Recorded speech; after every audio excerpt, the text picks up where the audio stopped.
Bonjour à tous, on va insérer maintenant les portes et les fenêtres dans notre conteneur dans la forêt.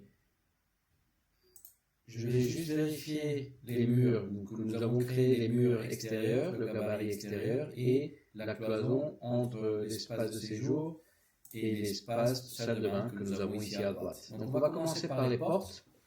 Je vais tout simplement cliquer sur architecture, portes. Et je vais chercher dans ma bibliothèque une porte de 83.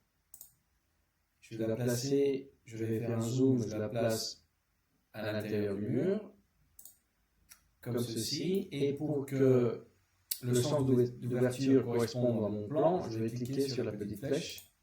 Voilà. Je vais vérifier en 3D ce que ça donne.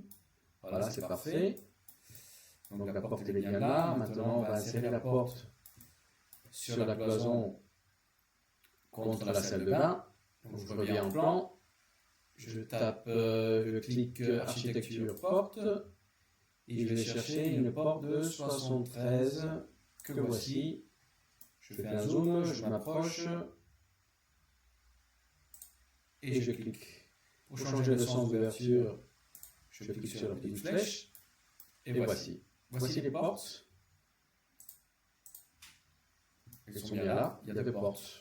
Une de 73 à l'intérieur, une de 83 vers l'extérieur. Passons aux fenêtres. Même principe. Je clique sur architecture, fenêtre. On va positionner la toute petite fenêtre de la salle de bain. Donc c'est une. Elle est déjà paramétrée. Elle fait 50 par 95. On va modifier sa taille. Donc je vais faire dupliquer, on va faire, je vais noter 0.50 par 0.50, donc ce sera extra carré, mètre, et je vais marquer allège, on va faire une allège à 1,80 m pour ne pas avoir de vis-à-vis vers l'intérieur de la salle de bain. Je change donc la hauteur, 0.5, je vérifie la largeur c'est bon. Épaisseur de l'hydrant, on s'en fiche pour l'instant. Hauteur de la poignée, 20, c'est bien. Je clique sur OK et je l'installe, je fais un zoom, je l'installe sur le mur. Clic. Et voilà. On va vérifier en 3D ce que ça donne. Ok, donc en 3D, il est bien positionné en plan, mais la hauteur n'est pas bonne. Je clique dessus, je vais dans propriétés, on va regarder un peu plus en détail, donc hauteur de l'appui, c'est marqué 0,80, donc je vais cliquer, on avait dit 1,50 m, entrée, et voilà, c'est une fenêtre haute, qui permet de ventiler, d'éclairer naturellement, mais ça empêche d'avoir un vis-à-vis trop direct. Donc pour l'instant, on va continuer avec la petite fenêtre fixe de l'escalier qui fait 80. Donc je vais chercher dans l'onglet architecture fenêtre.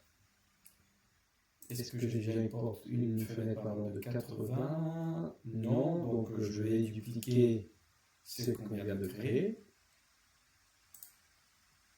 Dupliquer, on va la faire de 0,80 et de haut, on va la faire de 2 mètres. De haut. Voilà. Ok, donc je vérifie hauteur 2, largeur 0,8. Épaisseur de l'hydrant, on s'en fiche. Hauteur de la poignée, on va mettre la poignée à 1 mètre. Ok. Je clique sur le mur, comme ceci. Je vérifie en 3D tout de suite, c'est bon. Il est peut-être un peu haute. Je peux descendre son allège. Donc allège, hauteur d'appui 0,80, on va descendre à 0,50. Voilà, c'est un petit peu mieux, c'est plus raisonnable. Et pour finir, la fenêtre à double manteau de 1,50 m, donc je clique sur fenêtre. Qu'est-ce qu'on a?